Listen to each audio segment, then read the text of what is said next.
माखन का कटोरा मिश्री की थाल, मिट्टी की खुशबू बारिश की फुहार, राधा की उम्मीद कन्हैया का प्यार, मुबारक आप सभी को जन्माष्टमी का त्योहार। राधे राधे, जय श्री कृष्णा। प्रिय भक्तजनों, आप सभी का मायरा बॉयज चैनल में हार्दिक स्वागत है। आप सभी का दिन शुभ और मंगलमय हो और भगवान कृष्ण आप सबके मनोरथ पूरे करें। आज की इस वीडियो में आप सुनेंगे कृष्ण जन्माष्टमी की व्रत कथा। तो इस कथा को पूरे भक्ति भाव और श्रद्धा भाव के साथ पूरा अवश्य सुने और कमेंट बॉक्स में कन्हैया लाल की जय हो अवश्य लिखें। इंद्र ने कहा, हे मुनियों, मैं श्रेष्ठ सभी शास्त्रों के ज्ञाता, हे देव, व्रतों में उत्तम उस व्रत को बताएं जिस व्रत से मनुष्यों को मुक्ति लाभ प्राप्त हो तथा उस व्रत से प्राणियों को भोग व मोक्ष भी प्राप्त हो जाए। इंद्र की बातों को सुनकर नारद जी ने कहा, त्रेता युग के अंत में और द्वापर युग के प्रारंभ समय में निंदित कर्म को करने वाला कंस नाम का एक अत्यंत पापी दैत्य हुआ। उस दुष्ट व दुराचारी कंस की देवकी नाम की एक सुंदर बहन थी। देवकी के गर्भ से उत्पन्न 8वां पुत्र कंस का वध करेगा। नारद जी की बातें सुनकर इंद्र ने कहा, उस दुराचारी कंस की कथा का विस्तार पूर्वक वर्णन कीजिए। क्या यह संभव है कि देवकी के गर्भ से उत्पन्न 8वां पुत्र अपने मामा कंस की हत्या करेगा? इंद्र की संदेह भरी बातों को सुनकर नारद जी ने कहा, हे अदिति पुत्र इंद्र, एक समय की बात है, उस दुष्ट कंस ने एक ज्योतिषी से पूछा कि मेरी मृत्यु किस प्रकार और किसके द्वारा होगी। ज्योतिषी बोले, हे दानवों में श्रेष्ठ कंस, वसुदेव की पत्नी देवकी जो बाघपटु है और आपकी बहन भी है, उसी के गर्भ से उत्पन्न उसका 8वां पुत्र जो कि शत्रुओं को भी पराजित कर इस संसार में कृष्ण नाम से विख्यात होगा, वही एक समय सूर्योदय काल में आपका वध करेगा। ज्योतिषी की बातों को सुनकर कंस ने कहा, हे देवच, अब आप यह बताएं कि देवकी का 8वां पुत्र किस मास में किस दिन मेरा वध करेगा। ज्योतिषी बोले, हे महाराज, माघ मास की शुक्ल पक्ष की तिथि को 16 कलाओं से पूर्ण श्री कृष्ण से आपका युद्ध होगा। उसी युद्ध में वे आपका वध करेंगे। इसलिए हे महाराज, आप अपनी रक्षा यत्न पूर्वक करें। इतना बताने के पश्चात नारद जी ने इंद्र से कहा, ज्योतिषी द्वारा बताए गए समय पर ही कंस की मृत्यु कृष्ण के हाथ निसंदेह होगी। तब इंद्र ने कहा, हे मुनि, उस दुराचारी कंस की कथा का वर्णन कीजिए और बताइए कि कृष्ण का जन्म कैसे होगा तथा कंस की मृत्यु कृष्ण द्वारा किस प्रकार होगी। इंद्र की बातों को सुनकर नारद जी ने पुनः कहना प्रारंभ किया। उस दुराचारी कंस ने अपने एक द्वारपाल से कहा, मेरी इस प्राणों से प्रिय बहन की पूर्ण रक्षा करना। द्वारपाल ने कहा, ऐसा ही होगा।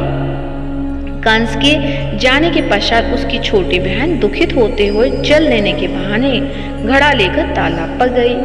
उस तालाब के किनारे एक वृक्ष के नीचे बैठकर देवकी रोने लगी।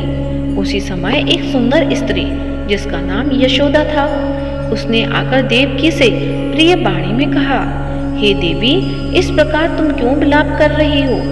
अपने रोने का कारण मुझसे बताओ। तब दुखी देवकी ने यशोदा से कहा, हे बहन, नीच कर्म में आसक्त दुराचारी मेरा ज्येष्ठ भ्राता कंस है। उस दुष्ट भ्राता ने मेरे कई पुत्रों का वध कर दिया। इस समय मेरे गर्भ में 8वां पुत्र है। वह इसका भी वध कर डालेगा, क्योंकि मेरे ज्येष्ठ भ्राता को यह भय है कि मेरे अष्टम पुत्र से उसकी मृत्यु अवश्य होगी। देवकी की बातें सुनकर यशोदा ने कहा, हे बहन, विलाप मत करो, मैं भी गर्भवती हूँ। यदि मुझे कन्या हुई तो तुम अपने पुत्र के बदले उस कन्या को ले लेना। इस प्रकार तुम्हारा पुत्र कंस के हाथों मारा नहीं जाएगा। तदंतर कंस ने अपने द्वारपाल से पूछा कि देवकी कहाँ है? इस समय वह दिखाई क्यों नहीं दे रही है? तब द्वारपाल ने कंस से नम्र वाणी में कहा, हे महाराज, आपकी बहन जल लेने तालाब पर गई हुई है। यह सुनते ही कंस क्रोधित हो उठा और उसने द्वारपाल को उसी स्थान पर जाने को कहा जहां वह गई हुई है। द्वारपाल की दृष्टि तालाब के पास देवकी पर पड़ी। तब उसने कहा कि आप किस कारण से यहाँ आई हैं?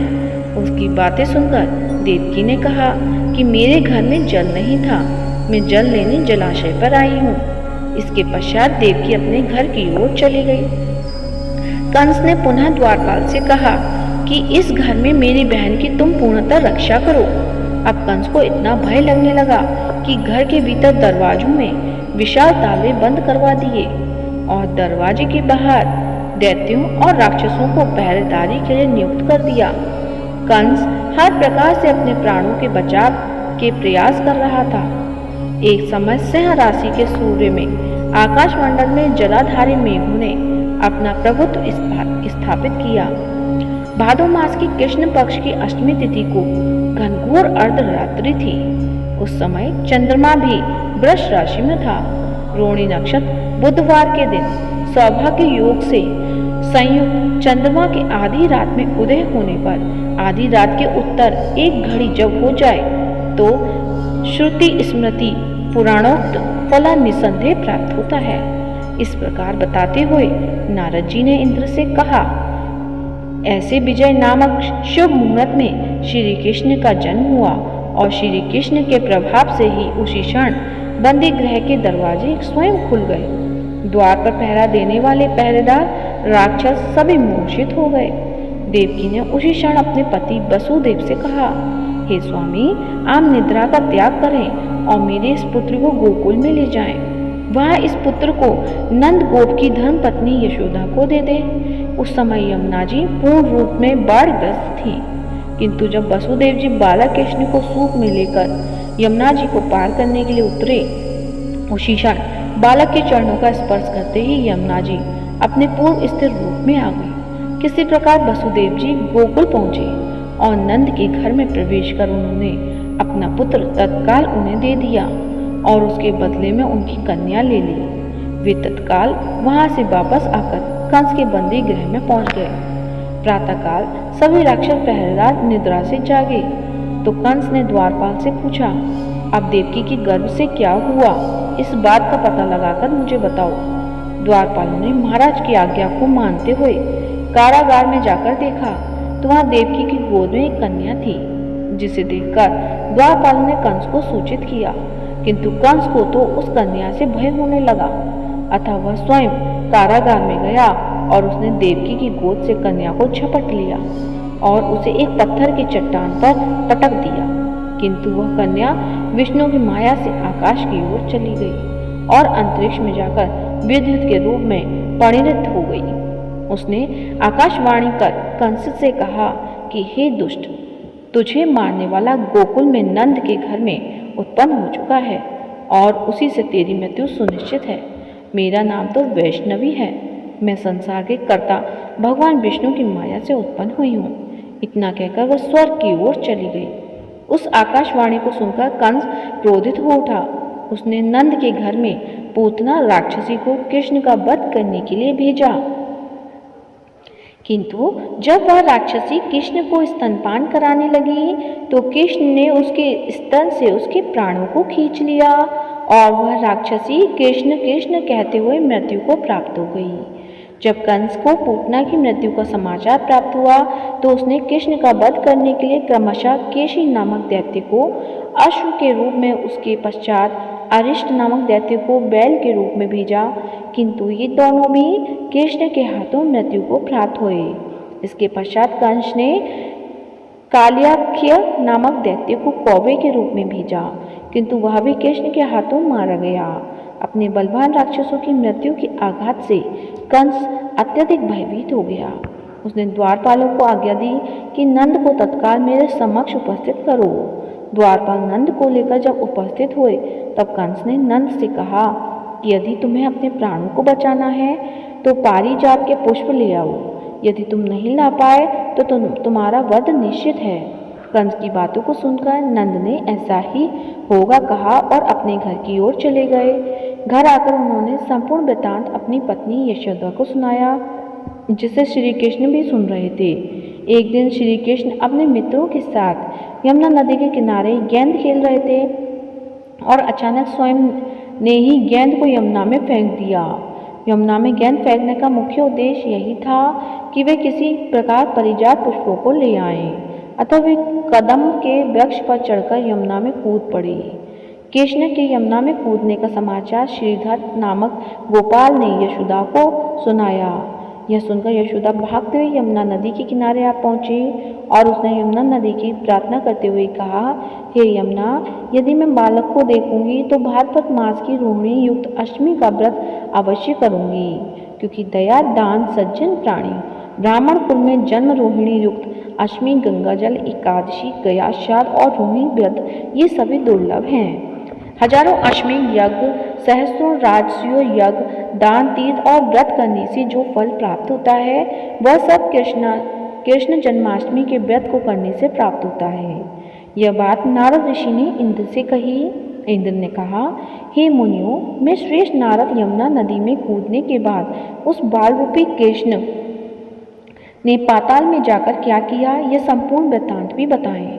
नारद ने कहा, हे इंद्र, पाताल में उस बालक से नागराज की पत्नी ने कहा कि तुम यहाँ क्या कर रहे हो, कहाँ से आए हो और यहाँ आने का क्या प्रयोजन है। नाग पत्नी बोली, हे कृष्ण, क्या तुझे ग्रूद क्रीड़ा की है जिसमें आपका समस्त धन हार गया है?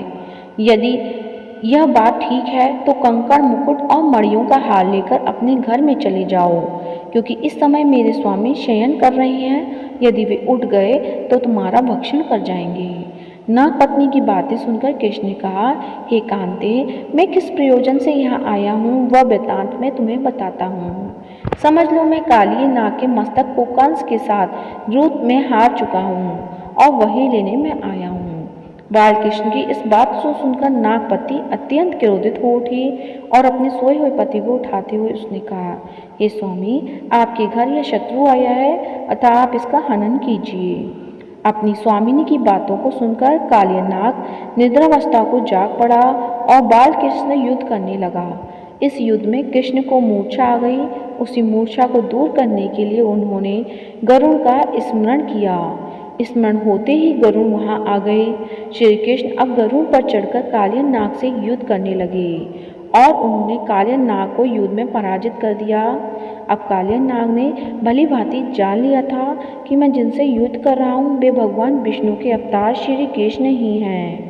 अतः उन्होंने कृष्ण के चरणों में साष्टांग प्रणाम किया और पारिजात से उत्पन्न हुए से पुष्पों को मुकुट में रखकर कृष्ण को भेंट किया। जब कृष्ण चलने को हुए तब कालिया नाग की पत्नी ने कहा, हे स्वामी, मैं कृष्ण को नहीं जान पाई। हे जनार्दन, मंत्र रहित, क्रिया रहित, भक्ति भाव रहित मेरी रक्षा कीजिए। हे प्रभु, मेरे स्वामी मुझे वापस दे दें। तब श्री कृष्ण ने कहा, हे सर्पिणी, दैत्यों में जो सबसे बलवान है उस कंस के सामने मैं तेरे पति को लेकर जाकर छोड़ दूंगा, अन्यथा तुम अपने घर को चली जाओ। अब श्री कृष्ण कालिया नाग के फन पर नृत्य करते हुए यमुना के ऊपर आ गए। तदंतर कालिया की फुकार से तीनों लोग कंपायमान हो गए। अब कृष्ण कंस की मथुरा नगरी को चल दिए। वहां कमल पुष्पों को देखकर यमुना के मध्य जलाशय में वह कालिया सर्प भी चला गया। इधर कंस भी विस्मित हो गए तथा कृष्ण प्रशंसित होकर गोकुल लौट आए। उसने गोकुल आने पर उनकी माता यशोदा ने विभिन्न प्रकार के उत्सव किए।